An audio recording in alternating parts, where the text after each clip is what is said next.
this. As you may or may not be aware, this is kind of the internal audit portion of the audit committee versus the external financial audit, which BDO does, and you'll have a variety of meetings on those as well. But for this is specifically scheduled today for our discussion on our annual internal audit plan. I thought I'd give a little bit of history here just for the new members and for those who want to kind of understand what the process is. And this is actually my second time through it now. I've been in that department for a little over a year, so I have a different perspective than maybe I had when I was CFO coming into it. So learned a lot over the last year, and kind of as we go through the process. So we have a department. Just for everybody knows, we have 2 internal auditors that are senior, 1 team lead, so that's 3 total. We have a 4th one who does the school district audits. So those audits get posted on our website as well, and the school district pays for that person completely. However, I do manage that employee, and we go over with the school board and do a variety of things. They make recommendations themselves through the finance committee that they have on what topics they would like that auditor to undertake for them. But I do want you to know that that is something that we have out there. We also have a half-time administrative assistant person as well. So a small department, but a department that I think has a lot of value, and if used appropriately, I think could really provide a lot more value to the municipality going forward.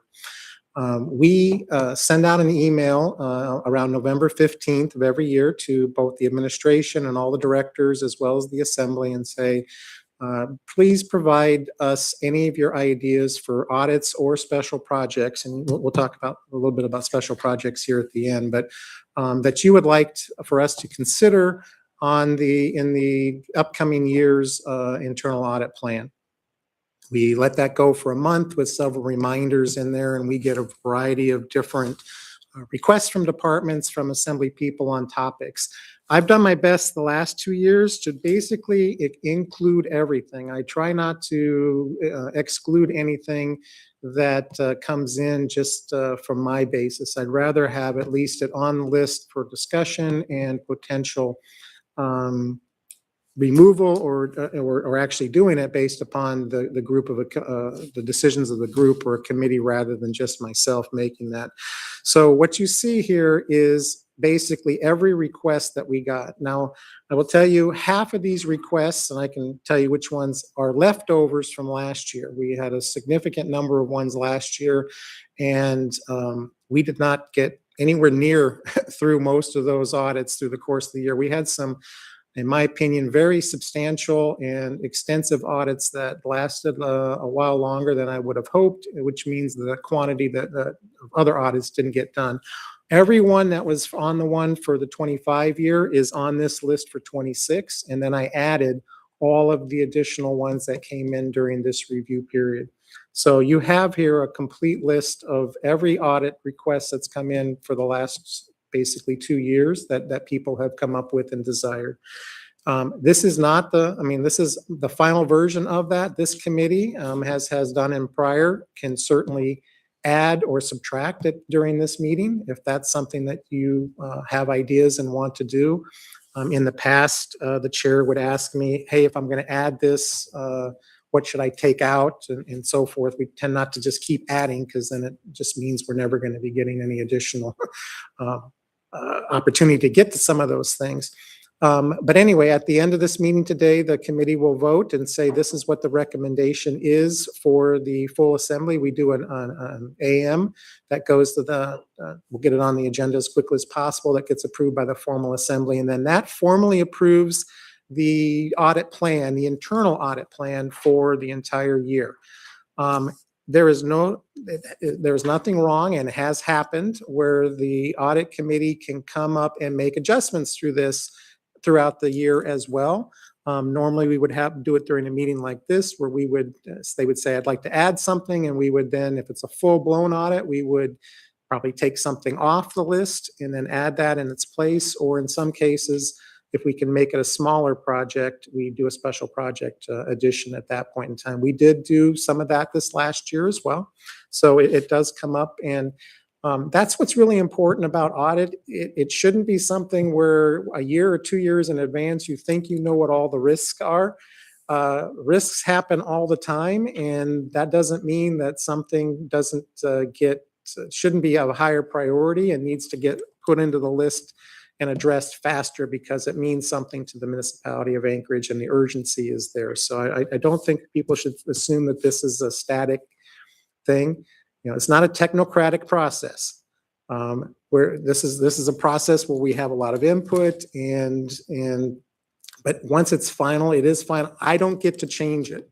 I get to determine which ones we do and in what order, but I don't get to add stuff to it or take things off. That has to be done by the committee process as we go through. So with that being said, as we'll just kind of go through the 2-page document, which is similar to what you've seen in the past. We are in the process of obviously working on current audits that were on last year's. We have our P card audit, my least favorite audit because I believe it provides no value to the organization because we're analyzing P card transactions from 2 years ago on what people did, and nobody's going to do anything to those people. They're not going to pull cards. But it's in code, so we do it. And in fact, the school district is doing their P card audit right now, and they've got the same 18-page report that they had last year. But since it's in code, we do it, and so that one's currently in progress.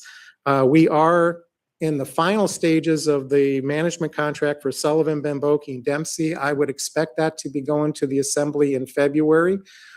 So we are done with it, and we're at this point just waiting on management comments to put it back in and then finalize it. So you will, similar to the McDonald's Center that you saw, I think on the last meeting, this one is the same thing, different vendor, different buildings, but that same type of effort was done on that particular one. And then that person was coming off that audit, so we've now picked up 2 of the health department ones that were on last year's list that have to do with the CDBG grant. I'm working with Kim Rash, and we've actually combined 2 separate line item audits into one. So we're in the initial phases of that one, but that one's moving along as well. But those would be ones that I didn't have to have the committee approved to work on because those were approved to be worked on through the 2025 process. So that's what the first 4 bullets there have to show. Then you have the rest of that page and the top of the next page through the sunset audits, which are audits that we either did not get to from last year, which would be all of the health department and the AWU ones on that page. Those were kind of leftovers from last year. The assembly, the Port of Alaska ones on that page, those are new ones that were put forward either by assembly members and or the city manager.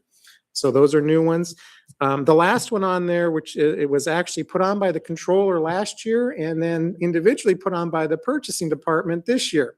So I actually kind of hodgepodged that one and just kept it. I just changed the title that since both of them are wanting the same thing, I just changed it. But that's really a carryover from the controller from last year.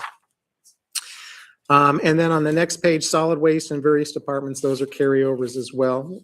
We are fortunate to have a low sunset audit year.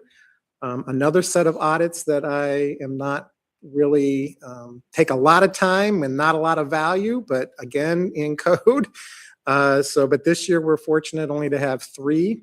However, next year I think it's 10.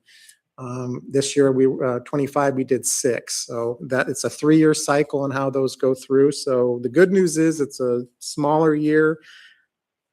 They take a lot of time, and I don't know what value they are to the assembly, but they are mandatory, so we do them.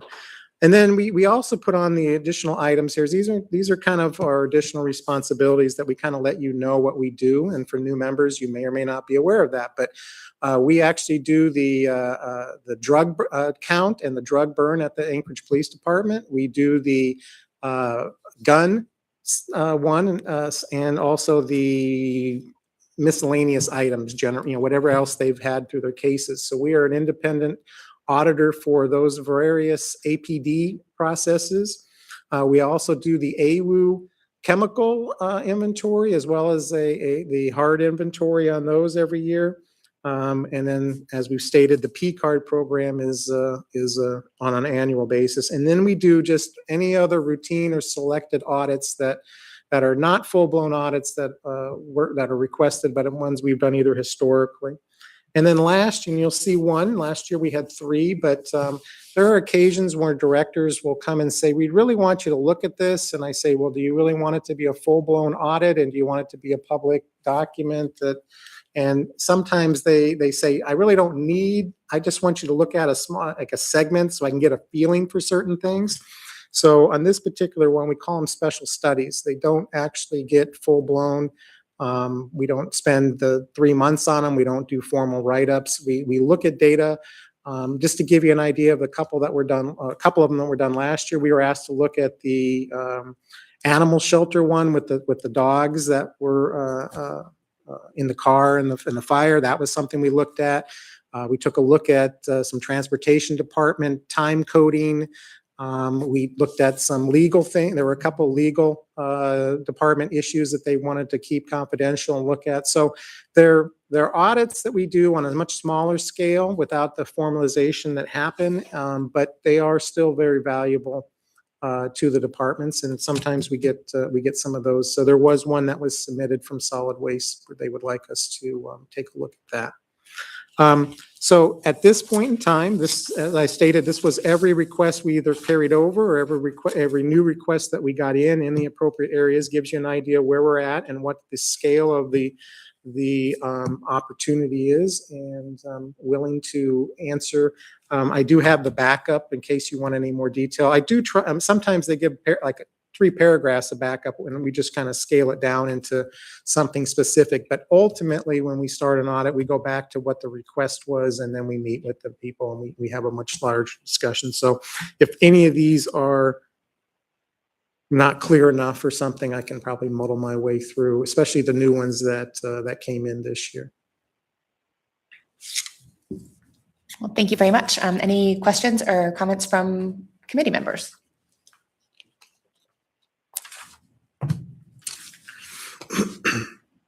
Okay, well, I have a couple. So I'm curious, the CDBG grant audit that is now underway, how long do you think it will take to complete that audit? The one that's currently being worked on, which we actually took 2 and merged them into one, I would expect between 300 and 400 hours, which is going to be about 3 or 4 months. It's actually going to be looking at 3 different things within the CDBG grant area that they're looking at. It's going to be one of our, what I would consider our major audits. I'm just happy. I think rather than doing 2 3-month audits, I think we're hopefully be able to combine them and do one, maybe 4-month audit to be able to combine those things. They're basically looking at grantees and are they performing their tasks in accordance with the grant agreements and their timelines. That's one leg.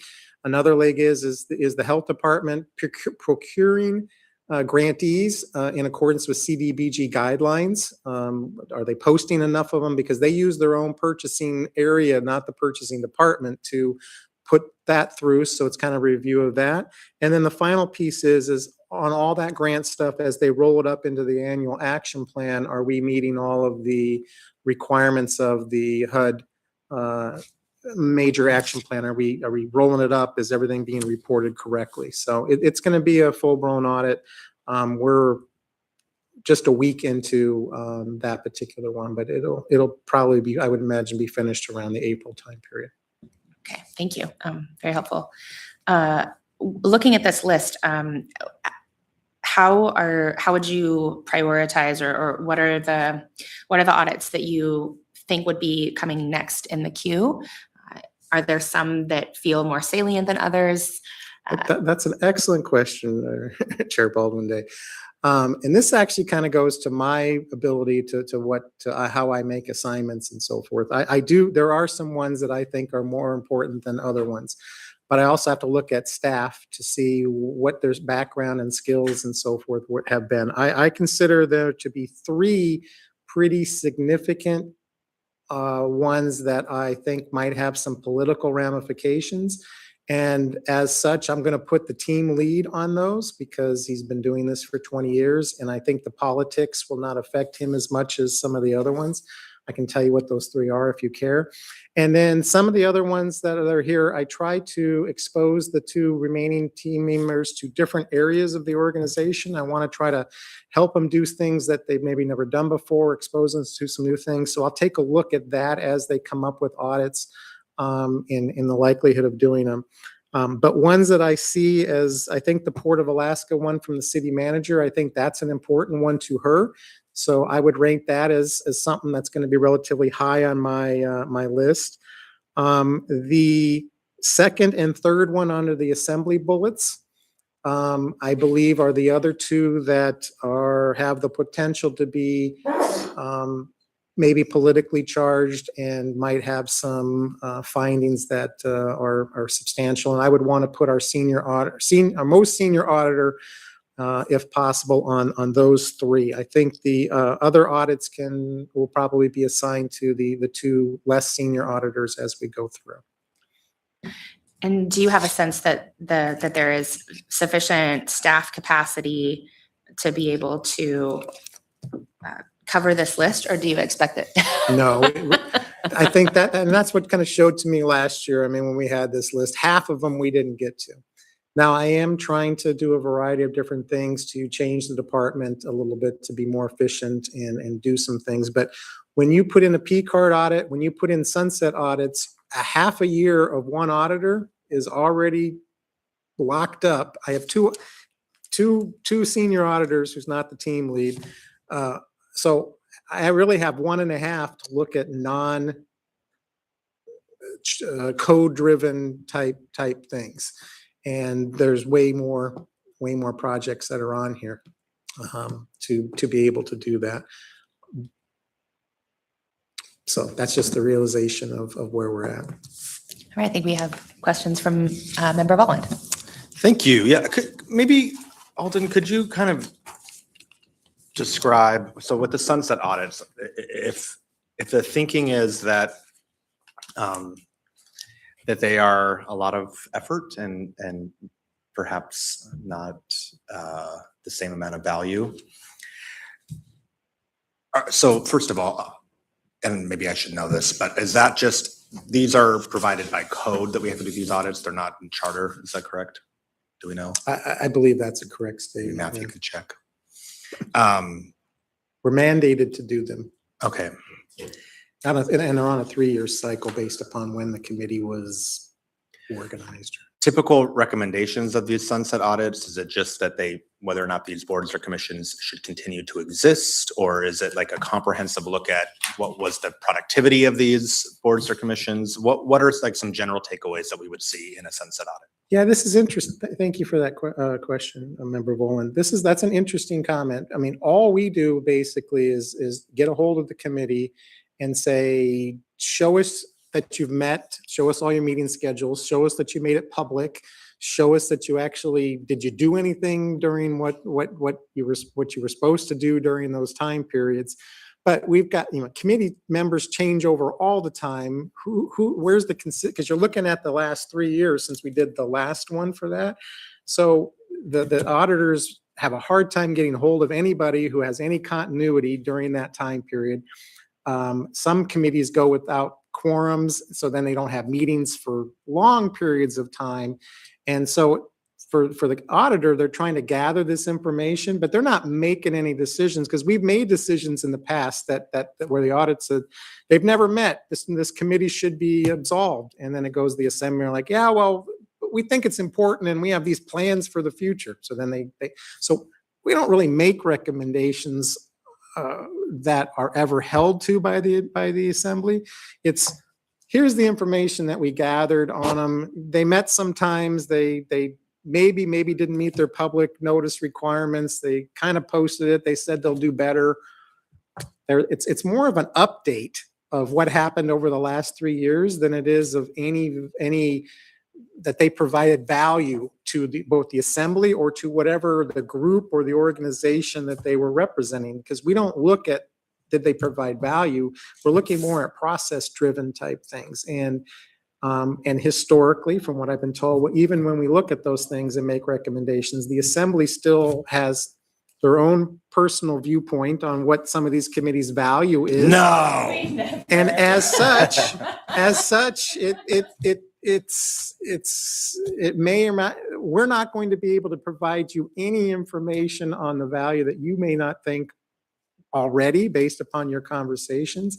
So it truly is just providing you a summary of what occurred over the last 3 years. And I honestly don't know what value that is, other than we do them because they're there. Okay. That's why I'm always wanting to show something. Hey, there's a problem. What can we do to fix this right now so we get better? When you're looking at something that happened the last 3 years, or in a P card 2 years ago, there's nothing that can be done. You're providing just a anecdotal information. And what value is that actually being provided for a decision maker who wants to be able to do something? And we spend a lot of time, because we have to go through our process on every one of these things in a formalized way. I just think that there might be other audits that have value that I would rather have them working on. I'm not discounting that it says we're supposed to do them and we're going to do them, but I'm, as everyone knows, I speak what I think, and Yeah, no, I appreciate I just that don't know what answer. value these do. Yeah, so I need to familiarize myself a little bit more with the section of code. I'm not sure how prescriptive it is in terms of what types of information you have to gather. But I'm just wondering if there's a way that we can do these sunset audits maybe a little bit more expeditiously, if in terms of the scope, if there's ways that we can maybe reel it back and have it be sort of a hybrid special study audit. I don't know, but that would be something I'd be maybe interested in looking at and maybe flagging for Assembly Council too, who's with us. Maybe that's something that we could review. And yeah, I think there's a lot of conversation we've been having on the Assembly about how some of these various boards and commissions, they do provide value to us. They often will provide recommendations and good advice, and the Assembly can do what we will with that. But they have to be staffed. We have to audit these boards and commissions. And so every board and commission that we add or that we have, it does require municipal resources. I am interested in, in some of these boards and commissions. How productive are they? Are we actually getting work product? Are we getting advice that can inform our decisions as policymakers or not? And I think there's some that we have looked at and said, okay, well, maybe this is a little bit redundant and this one can go away, or this one needs to be reformed. So anyway, yeah, I guess that would be something might be interested in on this committee, is taking a look at if we can refine what is required in those sunset audits and code. Thanks. Other questions, comments, thoughts from the committee? I have a few more comments. Madam Chair, I was trying to get in the queue. Oh, I'm so sorry, Anna, or Member Brawley. Please go ahead. Yeah, thanks. Sorry, I know it's tough when it's on the phone. Yeah, so the point of sunset audits, I guess I found those valuable. I'll give a couple quick examples, but also I know they take effort, right? So that we should be balancing when those are appropriate and useful. I think having regular review of especially a lot of our advisory boards to make sure they're still functioning is helpful. And one that came up recently was the Public Safety Advisory Commission, which had lower membership. And so the sunset audit, it didn't go into, should this exist or not, but it did flag some significant issues and had recommended basically, giving it a little more time, but then sunsetting it. And so we had done that. And then another one recently related to a project I'm doing, so I'll just mention it since it's relevant, is the Urban Design Commission. So there was a sunset audit recently because it was in that cycle. And the audit said, they are meeting, they have enough members, and they are doing their function, which is all true. And then that is not the whole picture of the kind of policy question of what is their role, and is it worth having that commission in addition to the Planning and Zoning Commission, which has a lot of the same functions. So anyway, so I obviously have an opinion on that. I am working on an ordinance to basically permanently repeal that commission. So I know that's not for discussion today, but it's a good example of where a sunset audit gives you one picture, but you can also step back and say, is this all the questions that Member Boland brought up? Is this, a good use of our time and staff time and resources?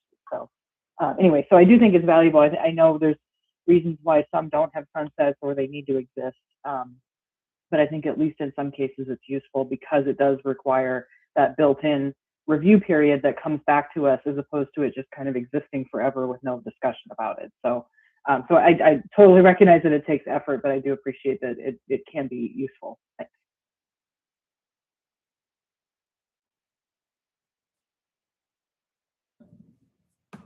Any other questions or comments? I can make my additional comments. Go ahead. So one of the biggest things that has always bothered me, and now that I'm in this role, it was different when I was CFO, and I actually have done, there's a requirement to do a lot of training as in internal audits. I've actually focused on that quite a bit over the last year, just to try to see if my personal mindset was completely wrong compared to what is industry practice and so forth. But it has to do with, so internal audit does an audit, and we have all these findings. No one ever knows what happens with those findings. We have a policy and procedure that requires the city manager to get a report from every director who got a thing within 3 months of the report that's out, where they have to give the city manager, what did they do? How far did they accomplish their task? Did they change these things?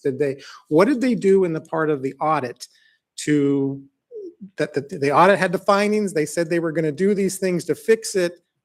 Whoever knows if these things were ever fixed? And I have a great frustration that nobody knows what's going on all these audits. And I'm taking a lot of pride in these audits now because we spend a lot of time on them. And I think we've done some very high profile ones. I would be wanting to know, did anybody do anything about it? What did they do that they said they were supposed to do? Where's the follow-up? And I don't believe the follow-up is occurring where the city manager, because that's what's in our policy and procedure, gets a report from everybody within 3 months to say, here's all the things that we did. When I became CFO, I had a 36-page audit sitting on my desk on accounts receivables, and we spent 3 or 4 months working through that because that was important to me. I don't have that same feeling of every other department that's out there. What I have learned is in the industry or the world of internal audit, it's this committee that normally is the one who is the active participant in not just setting what we do, but also getting the audits back and actually talking about them, having the department here, getting a follow-up certain amount of period of time later to know that things are better or things have been improved. Chair Baldwin-Day asked in October to have this committee pick up the grant audit so that they could come and talk. Never happened. It's never happened. That's what I think this committee is supposed to be, at least in the world of public sector. They have committees. They also recommend you don't have people on the committee that are being the ones audited because that kind of defeats the purpose. So our makeup is a little bit different, and I'm not necessarily saying that, but I am really interested in what the organization and the city and the audit committee feel as far as if we're doing this work that lays out a lot of issues. What is the assembly actually getting in the, when you approve that, yes, this AM got approved, it never comes up again. In fact, a couple of these audits in here on the list are the department saying, we don't know what happened, so can you re-audit us again in 2 years, what we did, to see if some of the things that we implemented actually took place. You've got one on the solid waste one on the second page there, I believe, is a follow-up of the cash control audit from 24. So even the department that was responsible for making the changes don't know if they've made all the changes. So the way that they find out is they have us come back and re-audit them again. I'm very interested in this is the one area as the head of internal audit that I am most concerned about, that I have little control over right now. There's a lot of changes we're making in internal audit that I have control over that I think are going to make us more efficient and produce a better product. And I'm happy with where we're moving that. But this is one that if you're an assembly member and you saw an audit that came out 6 months ago and it was a really scathing one, nobody ever hears about it again.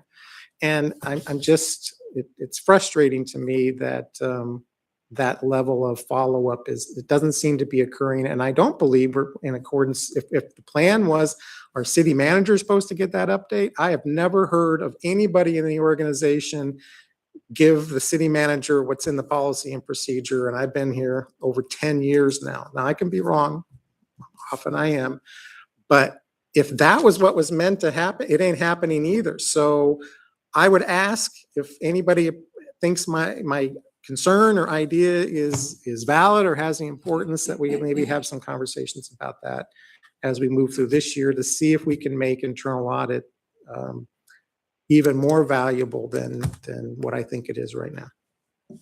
Thank you for that. And we have a question from Member Volland. Yeah, thank you for that, Mr. Thurn. I definitely think that kind of follow-up would be helpful. I guess I'm thinking about, this is an interesting committee because we're comprised of both branches working on this collaboratively, and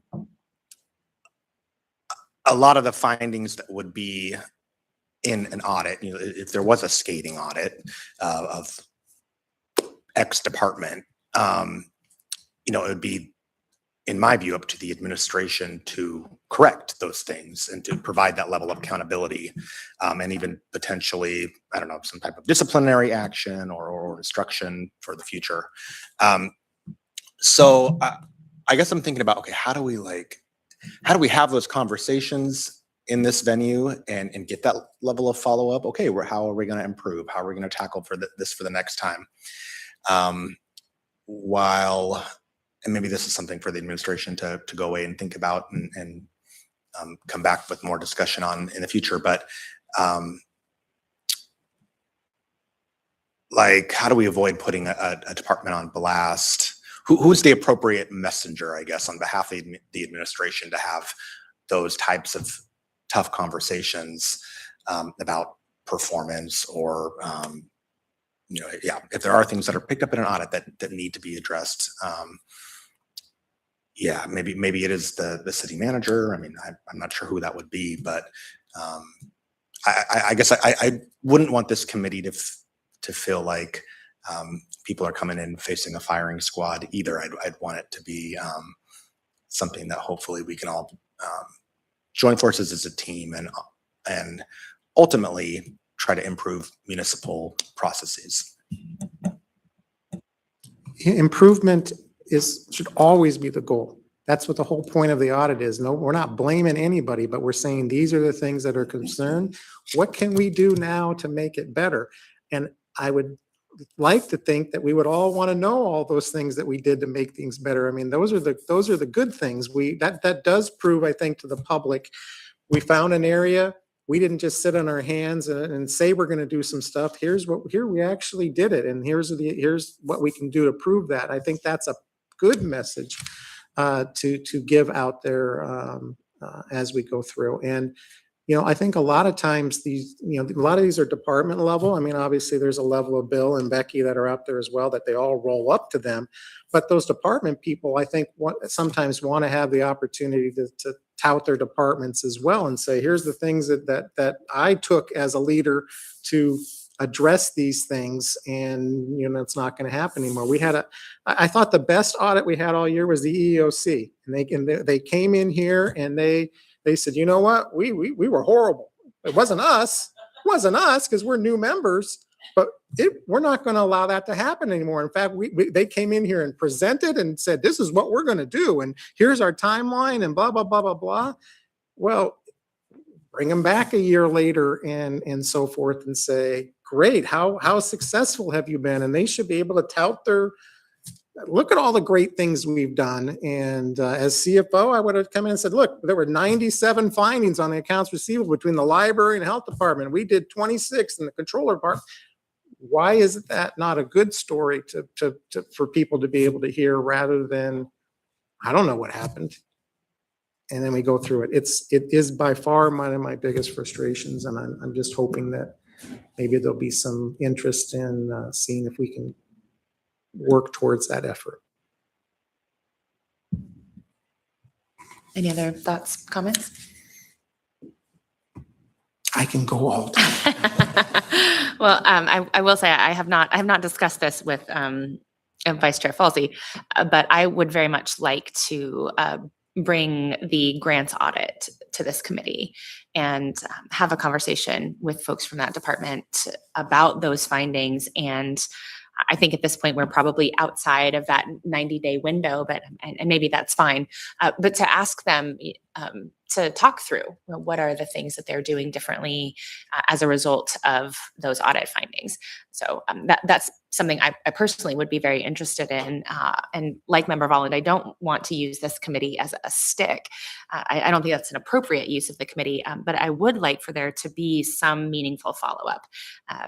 If you all are putting in such a significant amount of work to try to objectively evaluate how we're doing, it feels important to follow up on those recommendations and to just check in and say, like, how's it going? And I think from my perspective as an assembly person, what are the resources that are needed? Are there staffing questions that we need to address? Like, what are the things, or are there barriers that need a legislative solution versus an administrative one? So I personally would find that to be a very useful thing. But again, I have not conferred with my vice chair about that question, and certainly open to feedback from others. But I, for one, would really appreciate having those kinds of conversations here at this committee. And I think it's important too for the public to see that we are taking our own audits seriously. At a point in time when trust in government is not high, I think this is one way that we can demonstrate a commitment to governing with excellence and transparency. So I would be excited about that pathway. Very happy to hear from others about your thoughts on that. Well, I think I can say from our perspective that we are similarly interested in making the audits useful, and that requires them to have the loop closed at the end. So we do not suffer from too many resources and not enough to do. So we should be programming people to do things that are actually going to yield real improvements. And my general reaction to the list of the audits that are on the plan for 2026 is that I think many of these are really well calculated to produce a finding that it's going to say something is amiss here, which is great, because I think that means the process is not just a checkbox. We did it again. So.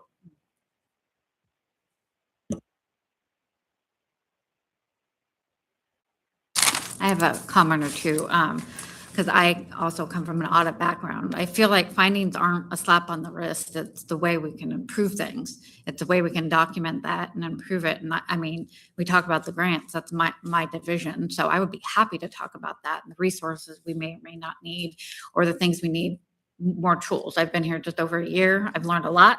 I have a lot more to learn, but I welcome that. And I think that's absolutely appropriate to have a full circle moment, especially on the bigger things like that. But even some of the smaller ones, that doesn't mean it doesn't matter. So yeah, having that follow up and making sure we're following our own rules, that's very important. I'm all about rules and following them. So I welcome it. Do we have any additions to this list? No additions, but I have a comment.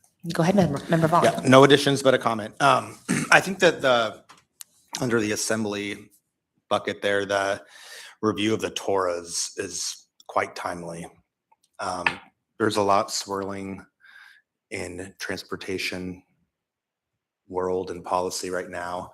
And I know that we have some potential projects that we're looking at. I mean, some of that are actually programmed, like fireweed, for instance, where when that project is completed, the municipality will be taking over control of more of fireweed after that road diet is done. I know that there's also a conversation about taking back local control of 5th and 6th downtown.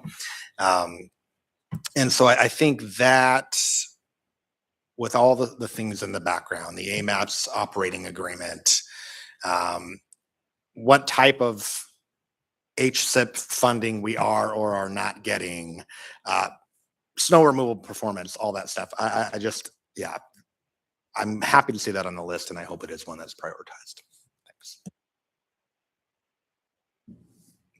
Well, if there are no further comments or additions, do I have a motion to send this to the assembly with a please approve recommendation? I will move to send the 2026 audit plan to the assembly. I will second. All right, moved and seconded. Are there any objections? Do I have unanimous consent? All right, seeing no objection, we will do so. Matt, can you make that magic happen for us? Wonderful, thank you. Let's see. All right, roll call vote. Chair Baldwin Day. I'm sorry, what? Roll call vote? Oh, do I need to do that? Yes. Oh, pardon me. I didn't know I couldn't ask for unanimous consent. Okay. Let's see. Roll call vote. Member Volland, how do you vote? Yes. Member Falsey? Yes. Member Ryan, is that correct? Yes. Okay. Member Bryce? Yes. Okay. And I vote yes as well. Thank you, Mr. Farina, The motion for passes. keeping us in check. 5-6. All right. I think that concludes our new business. Do we have any audience participation today? Okay, wonderful. In that case, we will stand in adjournment. It is 1:50.